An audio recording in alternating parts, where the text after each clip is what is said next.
Today we talk about the case of a mother who took the lives of her own children and the disturbing measures she took to try and cover up the evidence. This is the case of Mitchelle Blair.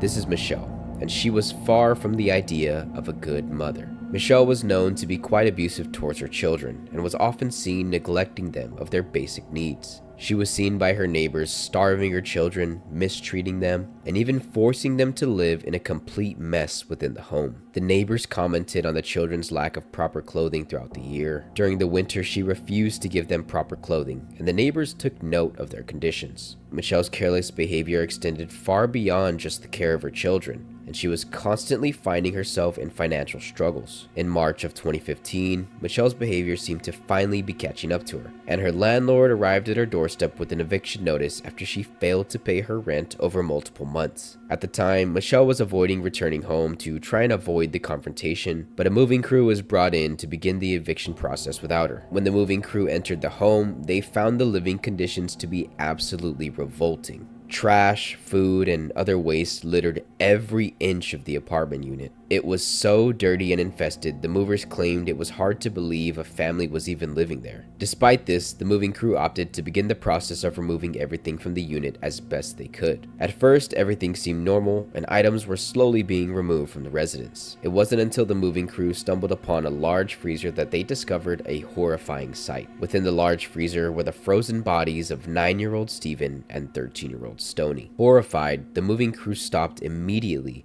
and contacted the police. When police arrived, Mitchelle was nowhere to be found, and a search for her began immediately. It didn't take long for Mitchelle to be located, and she was immediately arrested. When questioned by police, Mitchelle's answers were cold and calculated. Mitchelle claimed in 2012 her two children, Steven and Stoney, were abusing her youngest son, and she could not let that keep happening. This claim has been debated in court multiple times, with no clear evidence ever being produced by Mitchelle. Mitchelle then told police she tortured her two children by pouring hot water on their private areas, starving them, forcing them to drink Windex, and many other horrific things. Mitchelle even went as far as to strangling her children nearly to the point of death as a way to assert her power over them. After 2 weeks of this horrific series of events, her son Steven passed away due to the extent of the injuries inflicted by Mitchelle. When Mitchelle discovered Steven's lifeless body, she had already thought of a way that she would cover up her crime. Mitchelle wrapped Steven's body in a garbage bag and stuffed him into a large freezer she kept in the kitchen.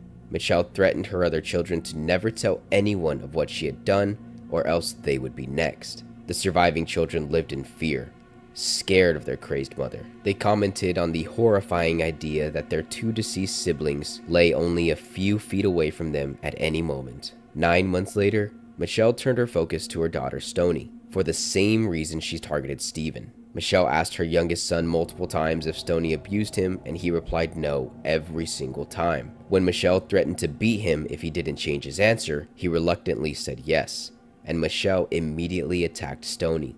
Mitchelle beat Stoney with a wooden plank, punched her, and even suffocated her with a garbage bag until she lost consciousness. When Stoney passed away, Mitchelle again wrapped the body in a garbage bag and stuffed her into a freezer on top of Steven, leaving the two as a reminder to her other children what would happen if they upset her. Her surviving children were so scared of their mother, they never said a word of what happened to anybody. Almost 3 full years passed with the bodies of Stoney and Steven sitting in the freezer, and the family directly passed it every single day. When asked why she did it, Mitchelle gave some disturbing insight into her thought process. Mitchelle referred to her children as demons and told police she would do it all again if she had the opportunity. Throughout the years of interviews and court appearances, Mitchelle stands firmly on her decision to murder her children and hide their bodies in her freezer. In June 2015, Mitchelle pleaded guilty to the murder of her two children and was sentenced to life in prison.